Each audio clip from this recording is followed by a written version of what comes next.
Hoy, hoy, hoy! Talaga nga namang single ngayong taon. Sinasabi ko sa inyo karamihan sa mga tao ngayon ay talaga nga namang nagno-New Year. New Year din ang kanilang civil status.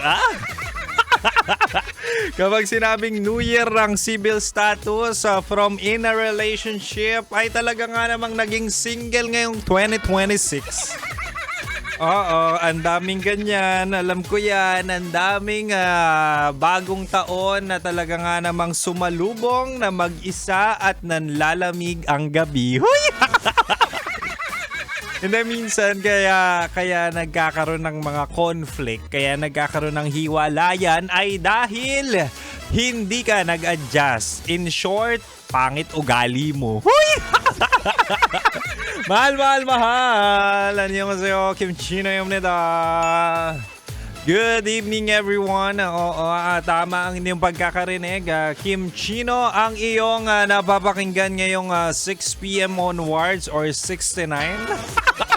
6 to 9 p.m. makakasama mo ang Spicy Opo mo sa radyo na kapag natikman mo, hahanap-hanapin mo. Ako to si DJ Kim Chino at syempre pag-uusapan natin ang love life mong delikado. Oy, pero totoo yan kadalasan sa breakup ay talaga nga namang minsan conflict sa personality, conflict sa jowa, conflict sa pera. Pero kadalasan ay problema sa inyong mga pag-uugali, 'di ba? Karamihan sa mga tao ngayon ay talaga nga namang may negative traits to the point na kapag nasa relasyon sila, hindi na sila nag-a-adjust. Gusto sila lagi yung tama, 'di ba? Kaya ang ending ng mga relasyon ay hindi tumatagal. Ako talaga concern ako mahal. Gusto ko talaga na ang relasyon nyo kung papasok man kayo ulit o kung nasa relasyon kayo ay talaga nga namang tumagal naman, di ba? Kaya tonight sa ating Chinitoks usapang pag-ibig mula sa Chinito ng buhay mo, ibibigay ko ang 3 katangian dapat mong tanggalin bilang jowa kung gusto mo ng healthy relationship. O, di ba? Unang-una ito, mahal. Unang-una, sobrang relatable. Kung gusto mong tumagal ang relasyon nyo, tanggalin mo ang pagiging toyoin mo. Basic na basic. Ewan ko ba sa inyo, yan yung sinasabi natin na mood swings, di ba? Depende sa mood ang trato sa jowa.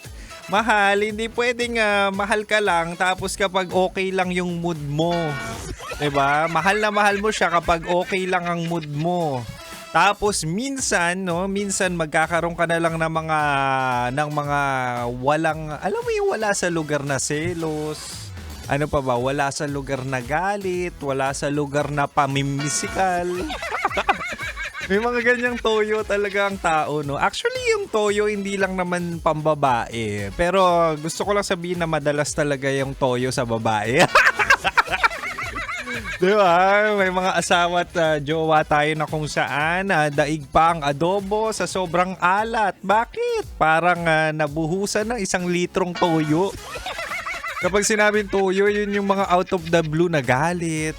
Minsan kapag di ka nakapag-reply agad-agad, biglang magagalit, hindi na inuunawa kung saan nanggagaling ang jowa. May mga ganun may mga times talaga. And also, para sa mga may toyo dyan, please make sure na mahaba ang pasensya ng inyong mga jowa kung kayo ay magtotoyo. Pero kung gusto mo talaga ng pangmatagalan na relasyon, of course, you need to adjust as well. So kung magtotoyo ka, gawin mo namang seasonal. Hindi yung araw-araw. Kasi kapag inaraw-araw mo ang toyo, ang jowa mo magkakasakit sa bato. Shout out sa mga may toyong jowa dyan. Sana humaba pa yung pasensya ng mga jowa nyong nagsasuffer sa katoyoan nyo. Diba? Anyway, mahal si Kim Chino hanggang 9 p.m. pa at meron pa akong 2 bala dito. But for now, rakrakan music muna tayo at dito ka lang. Dito ka lang sa akin at sa 90.7 Love Radio. Kailangan pa bang i-memorize yan? Basic. Metro's #1